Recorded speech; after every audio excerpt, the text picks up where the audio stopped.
Hola a todo el mundo. La mecánica clásica estudia el movimiento de los cuerpos y la relación entre movimiento y fuerza.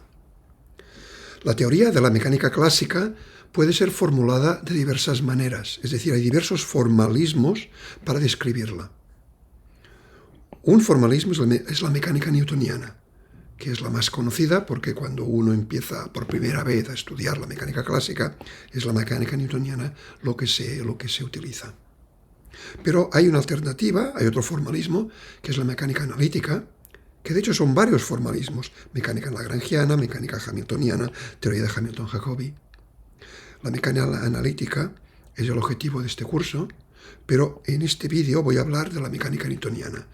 Voy a introducir unos conceptos básicos y sobre todo voy a hablar de algunos temas que nos van a ayudar en nuestra excursión hacia la mecánica analítica.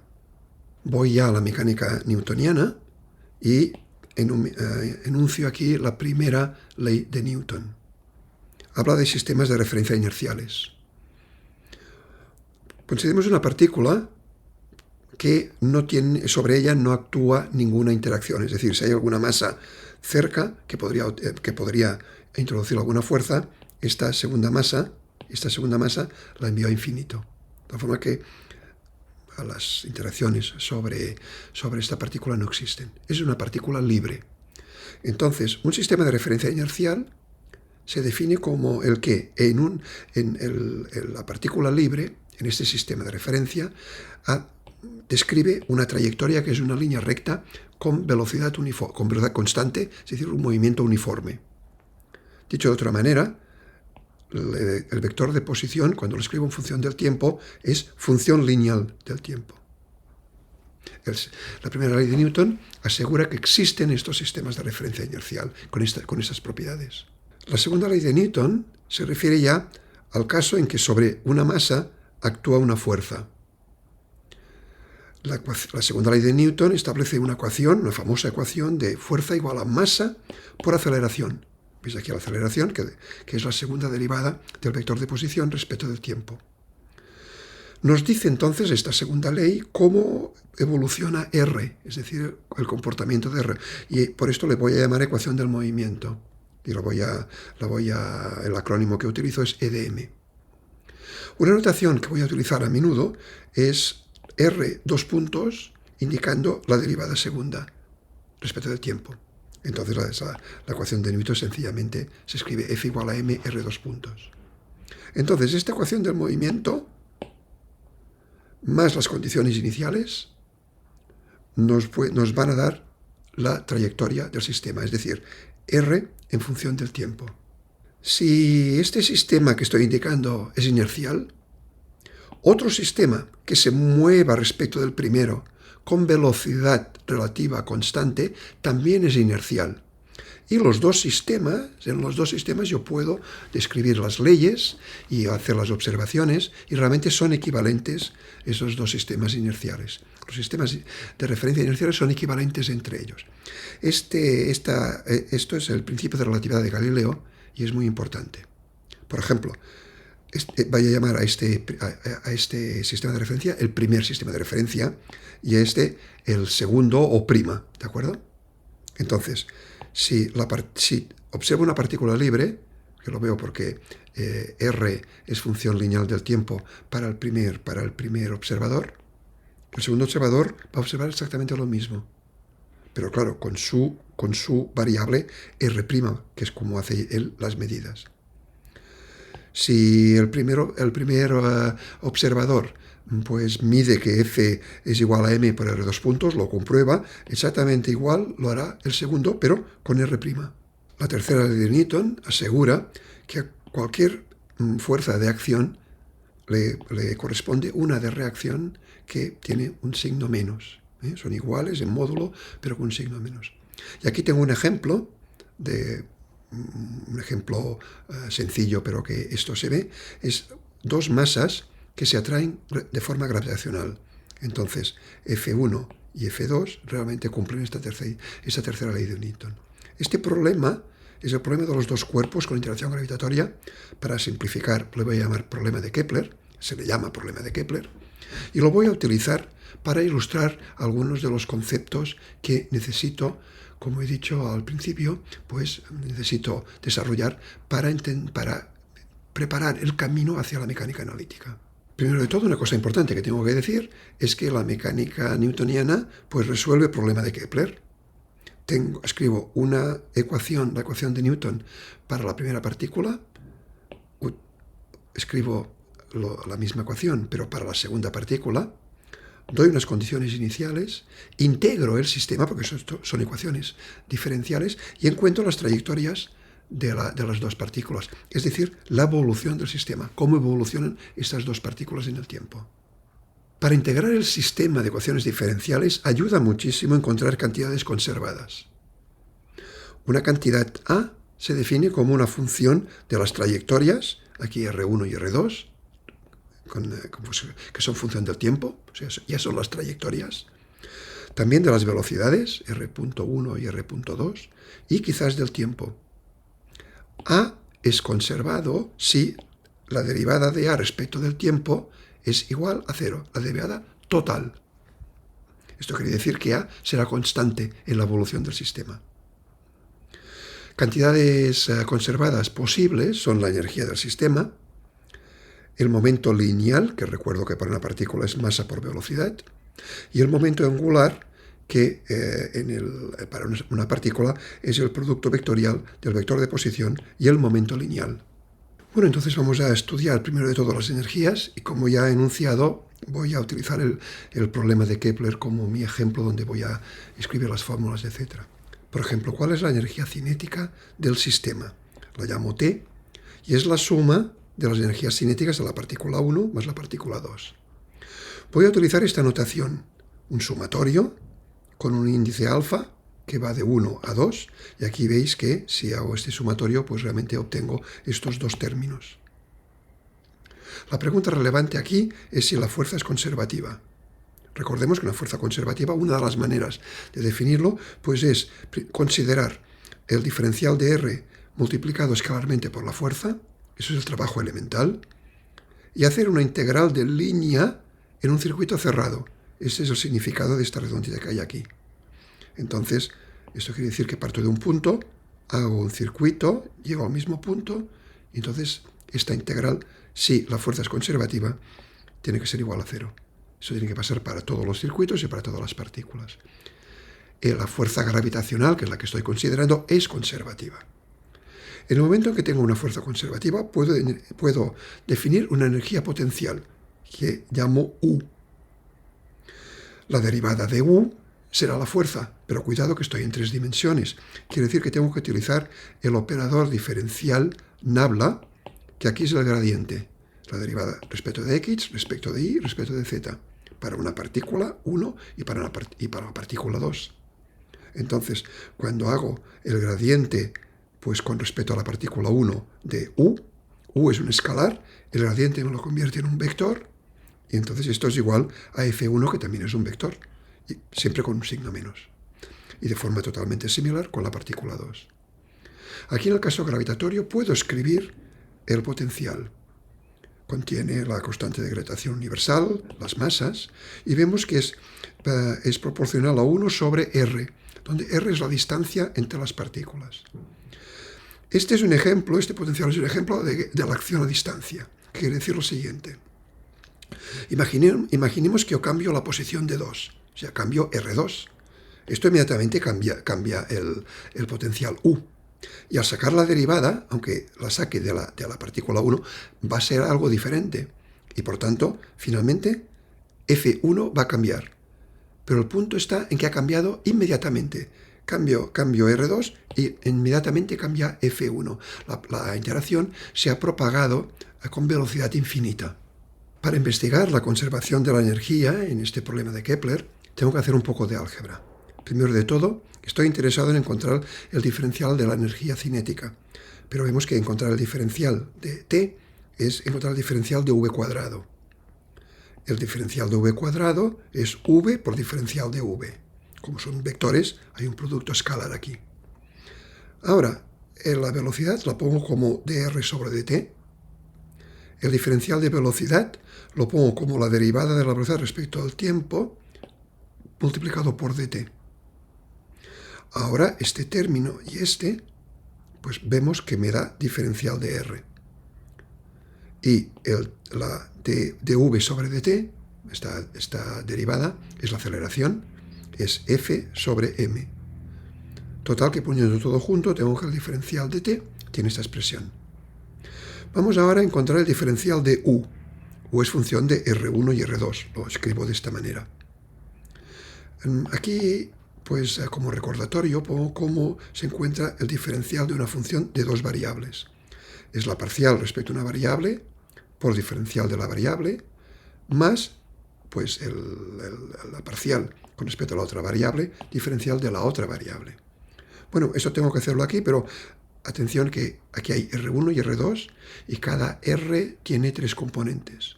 Entonces esto me va a dar, en lugar de las parciales de aquí, me lo van a dar organizado como el gradiente escalar de R, ¿de acuerdo?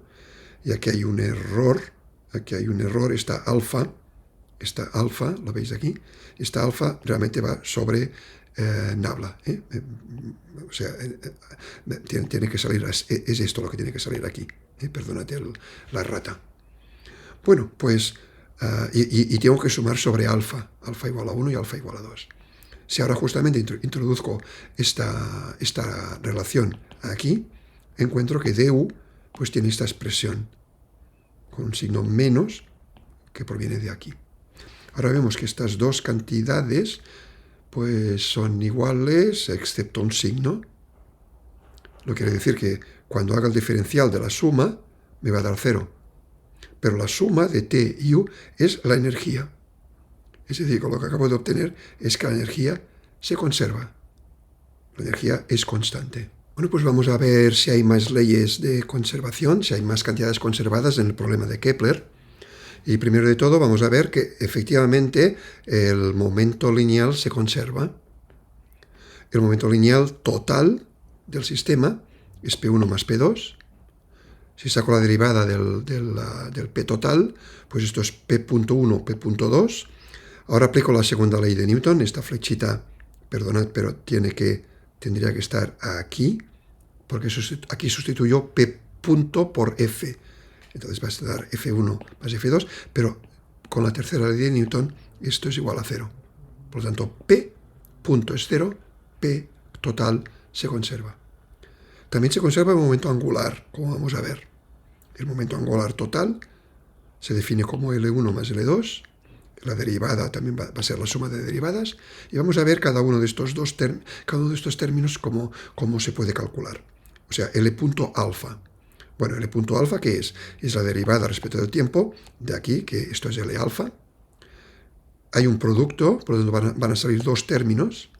El primer término contiene R punto, pero multiplicado vectorialmente con P es 0, porque P y R punto son paralelos. Y estoy aplicando la segunda ley de Newton, aquí esto es P punto. Entonces solamente queda un término, y así lo expreso aquí, para L punto alfa. Entonces la L punto total va a contener el término correspondiente 1 más el término 2. Voy a sustituir F2 por menos F1 y me da esta expresión de aquí. Pero esta expresión es 0 porque es un producto vectorial de la fuerza por el vector que une a las partículas. Y una fuerza central va dirigida justamente en esta dirección. Por lo tanto, esto es 0. Tanto el momento lineal se conserva, el momento angular total se conserva. Atención que estos son identidades vectoriales, es decir, esto quiere decir que Px, Pi, Pz se conservan y Lx, Li y Lz también se conservan. Voy a continuar con el problema de Kepler, pero en esta transparencia pues hago un resumen de lo que pasaría si tengo un sistema de partículas general donde hay n partículas. Entonces voy a utilizar R1, Rn como los vectores de posición de las n partículas, y esto a veces lo voy a simbolizar con R alfa, donde el índice alfa va de 1 a n. Un conjunto de vectores R1, Rn, es decir, las partículas, cada uno con su vector de posición en un determinado punto del espacio, se le llama a menudo configuración. Bueno, pues las ecuaciones del momento de Newton, en este caso más general, determinan la evolución del sistema. Si yo tengo el estado del sistema T0, esto quiere decir que conozco las posiciones y las velocidades, entonces utilizo las leyes de Newton para cada partícula. Hay una ecuación de Newton para cada partícula, desde alfa igual a 1 hasta n. Esto es válido para alfa igual a 1, para alfa igual a 2, etc., hasta alfa igual a n. Entonces, utilizando todas estas ecuaciones, puedo llegar a encontrar el estado del sistema a un tiempo t, que quiere decir los vectores de posición y las velocidades a este tiempo t. Ahora, la fuerza, pues contiene términos externos, o sea, fuerzas exteriores, fuerzas externas, o sea, fuerzas que actúan desde el exterior del sistema, y fuerzas internas. Alfa beta son dos índices de partículas. Alfa beta es la fuerza sobre alfa que produce la partícula beta. Y evidentemente tengo que sumar sobre todos los betas. ¿Qué pasa con los teoremas de conservación? Bueno, pues no es difícil hacer el álgebra. Nos iríamos un poco lejos de lo que yo quiero hacer en este vídeo, pero como ejemplo voy a poner la derivada del momento total, que ahora es la suma de las n contribuciones de los n p's. Pues esta derivada total es la suma de las fuerzas externas. ¿Se va a conservar o no? Bueno, si esto es cero, sí que se conserva. Por ejemplo, este es el caso del problema de Kepler, pero en general no. O sea que depende de las circunstancias. Bueno, pues vuelvo al problema de Kepler y hago un esbozo de la solución. Lo hago porque realmente veréis que nos resulta muy útil para tener algunas de las claves de la mecánica analítica. Bueno, aquí tengo el sistema de los dos cuerpos y he dicho que se pueden coger las dos ecuaciones de Newton y resolverlas. Bueno, he engañado un poco aquí, porque realmente no se hace así. Se hace algo de elaboración. ¿Qué elaboración? Bueno, pues de entrada se sustituye R1 y R2 por la coordenada del centro de masas y la coordenada de diferencia R2 menos R1. Esta sería el vector relativo, y el vector centro de masas pues estaría por algún sitio de por aquí. Puedo hacerlo perfectamente, porque fijaos bien, estos son 3 cantidades y 3 cantidades que necesito. Aquí también son 3 más 3. He pasado de 2 vectores a 2 vectores diferentes. ¿Pero por qué hago esto? Porque cuando hago esto, el problema realmente se desacopla entre la evolución del centro de masas y la evolución de R. O sea, las ecuaciones se desacoplan. Y la ecuación del centro de masas es súper sencilla. Se puede resolver y se encuentra que la posición del centro de masas realmente es la velocidad del centro de masas por el tiempo más R0. Es decir, tiene un movimiento lineal y uniforme. Ya está, se resuelve de esta manera. La otra variable, que ahora es el R, pues se ve que es equivalente al movimiento de un solo cuerpo en un potencial central. La masa del cuerpo es la masa reducida, he dicho es equivalente, y el potencial central pues es U de R, el mismo U que he visto antes. Entonces, al ser una fuerza central, pues el momento angular se conserva. Esto es un poco, hace un par de transparencias, pues he dado la clave de esto. ¿Y esto quiere decir? Quiere decir que el movimiento es en un plano y que el módulo del momento angular es conservado. Es decir, que con esta separación de pasar de R1 a R2 a R centro de masas relativo, imaginaos la simplificación que he conseguido. R centro de masas ya lo tengo resuelto, y aquí ya sé que ese movimiento es en un plano con L conservado y como si fuera el movimiento de una sola partícula. O sea, se me ha simplificado muchísimo el problema. Bueno, pues continuemos con el problema de Kepler. Ahora el problema en el plano de un potencial central, realmente vale la pena pasar de X e Y a las coordenadas polares R, phi. Las coordenadas polares son la distancia de la partícula al origen y este ángulo phi. Esto me delimita cualquier punto del espacio.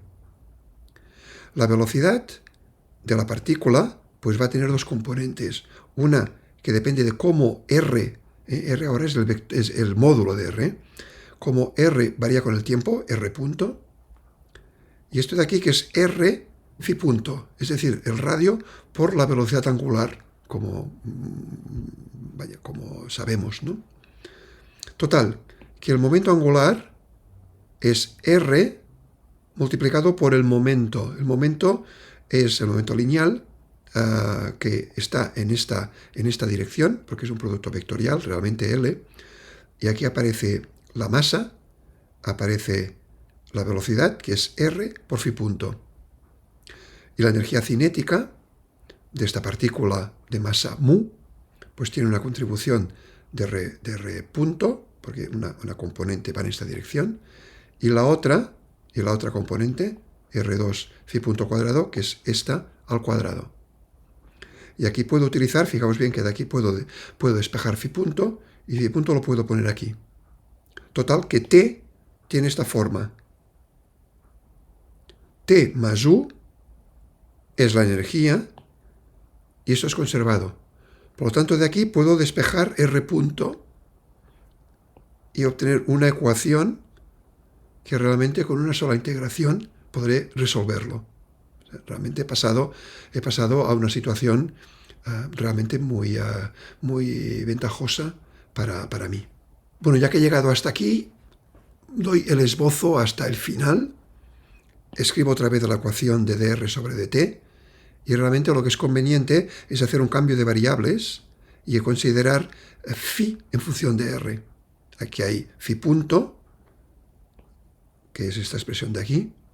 Total, que ahora sí que ya puedo integrar, y tengo que phi en función de r es esta integral, donde U es el potencial gravitatorio, por lo tanto tiene esta forma general.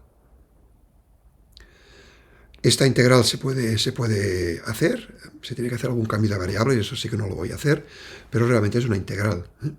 Y una vez hecha, las posibles órbitas pues dependen de este parámetro que es la excentricidad, epsilon. Aquí tengo varias situaciones. La órbita, si el sistema es ligado, o sea que las dos masas se están moviendo una alrededor de la otra, pues puede ser un círculo, o en general es una elipse. Y es una hipérbola si el sistema no es ligado, es decir, que es de difusión, hay una masa y la otra masa pasa al lado y se va otra vez hacia el infinito, y la parábola es el límite entre un régimen y el otro. Es decir, que hemos llegado a solucionar el problema, pues no he dado detalles, pero sí que he esbozado, os he mostrado el esqueleto que lleva hasta la solución. Bueno, he hecho todo esto para aprender. Tengo dos lecciones aprendidas. La primera es que Newton nos dice que hay una ecuación escrita en coordenadas cartesianas y hay una ecuación para cada cuerpo. Entonces hemos visto que en un caso muy sencillo, que es el problema de dos cuerpos, pues en lugar de R1 y R2, utilizar R centro de masas y R relativo simplifica muchísimo el problema. Y el R relativo, además, luego, las polares. Pues esta es una de las ideas de la mecánica analítica. Ir más allá de las coordenadas cartesianas. O sea, aquí hay polares. Estas estrictamente no son cartesianas. Las cartesianas son R1, son los vectores de posición, R1 y R2. O sea que vamos a generalizar el concepto de coordenada y vamos a llegar a las llamadas coordenadas generalizadas. Este es un ejemplo de uso de coordenadas generalizadas. Por otro lado, hay algo interesante, que las nuevas coordenadas tratan el sistema como un todo, en el siguiente sentido. Si yo cambio R1, la posición 1 cambia y la 2 queda quieta. Si hago el cambio en R2, ahora es R1 que queda quieto, pero cambiemos el centro de masas. Si cambiamos el centro de masas, cambia la posición de las dos partículas. Cambiemos R, también cambia la posición de las dos partículas. Es decir, que las nuevas coordenadas no identifican partícula a partícula, sino que tratan el sistema como un todo. La segunda lección se desprende de esta idea de tratar el sistema como un todo, porque Newton no lo hace. Newton, pues, pone la fuerza igual a la masa por aceleración para cada partícula. Si ahora yo pienso que F es la causa del movimiento y la aceleración es la consecuencia, me va a interesar reformular la causa de tal forma que trate el sistema como un todo. No como aquí que la causa es F1, F2, F3, uno para cada partícula, sino como un todo. Y un candidato que vamos a ver ideal son las energías del sistema. Estas dos lecciones son claves para formular la mecánica analítica, que es lo que voy a hacer en los próximos vídeos, y esto ha sido solamente pues una introducción de la mecánica newtoniana, pero que acabamos viendo el camino hacia la mecánica analítica. Y con esto me despido de todos vosotros.